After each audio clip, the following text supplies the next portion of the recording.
اس نے بڑے غور سے مجھے دیکھا، پھر تیزی سے دائیں بائیں جھانکا۔ مجھے خدشہ ہوا کہ کوئی مجھے تاڑ تو نہیں رہا۔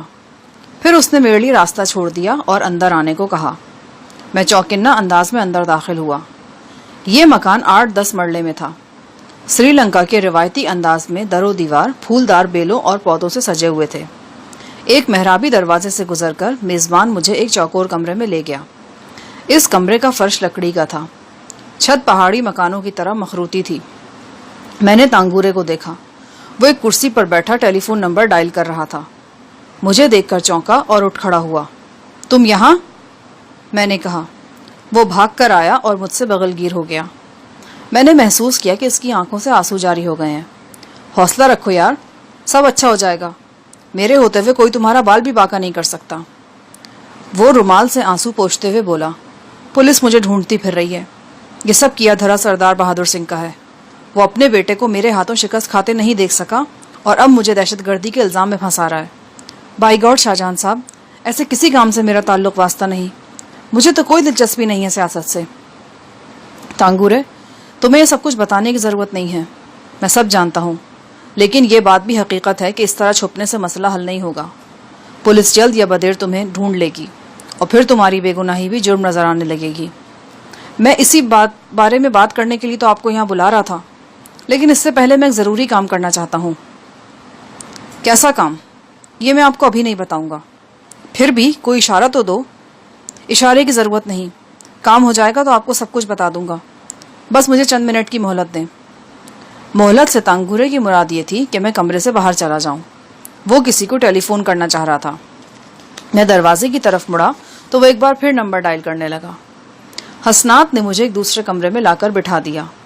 وہ شکل و صورت سے پڑھا لکھا سمجھدار لڑکا نظر آتا تھا۔ میں نے 1-2 بار پوچھا تو اس نے بتایا کہ تانگورے اپنی سابقہ محبوبہ انیلا کو فون کر رہا ہے۔ کس لیے؟ وہ کہہ رہا ہے کہ میں انیلا کو ایک آخری اور فیصلہ کن ٹیلی فون کرنا چاہتا ہوں۔ آخری اور فیصلہ کن؟ یہ کیا بات ہوئی؟ مجھے ٹھیک سے نہیں معلوم کہ وہ کیا چاہ رہا ہے۔ کہیں پاس ہی اس ٹیلی فون کی ایکسٹینشن بھی موجود تھی جس پر تانگورے نمبر ڈائل کر رہا تھا۔ وہ جب نمبر ڈائل کرتا تھا تو گھنٹی کی ٹن ٹن دوسرے سیٹ پر سنائی دیتی تھی۔ میزبان مجھے کمرے میں بٹھا کر باہر چلا گیا۔ تھوڑی دیر بعد قریبی کمرے سے تانگورے کی مدھم آواز ابھرنے لگی۔ مجھے اندازہ ہوا کہ بلا آخر اس سے مطلوبہ لائن مل گئی ہے۔ میں خود کو اس کی بات سننے سے باز نہ رکھ سکا۔ میں نے ایکسٹینشن والے فون کا ریسیور اٹھایا اور ماؤتھ پیس پر ہاتھ رکھ کر سننے لگا۔ تانگورے بول رہا تھا۔ وہ انیلا سے بات کر رہا تھا۔ تم کہاں سے بول رہے ہو تانگورے؟ یہ بات چھوڑو انیلا، بس وہ سنو جو میں تم سے کہنا چاہ رہا ہوں۔ تانگورے نے بھرائی ہوئی آواز میں کہا، پلیز انیلا، میری بات بڑے دھیان سے سنو۔ یہ بات میں تم سے صرف ایک ہی دفعہ کہوں گا، پھر کبھی نہیں کہوں گا، مرتے دم تک بھی نہیں۔ یہ میرا وعدہ ہے تم سے۔ ہاں بولو، کیا کہنا چاہتے ہو؟ انیلا، میں جانتا ہوں اب تم کسی اور سے منسوب ہو چکی ہو، اور تم بھی جانتی ہو کہ میں تمہاری ان انتھک کوششوں کے باوجود تم سے بے رخی برتتا رہا ہوں۔ تمہارے ذہن میں بہت سے سوال ہوں گے اور میرے ذہن میں بھی بہت سی الجھنیں ہیں۔ یہ سب اپنی جگہ بجا، لیکن کیا یہ ہو سکتا ہے کہ تم مجھ سے کوئی سوال پوچھو اور نہ میں تم سے؟ میں بس تم سے ایک التجا کروں اور تم میری وہ التجا مان لو۔ فون لائن پر چند لمحے گمبھیر خاموشی طاری رہی، ایسی خاموشی جس میں مہیب طوفانوں کی گنگھرش تھی۔ پھر انیلا کی کھوئی کھوئی آواز فون پر ابھری، جیسے وہ کہیں دور سے بول رہی ہو۔ کہو تانگورے، کیا کہنا چاہتے ہو؟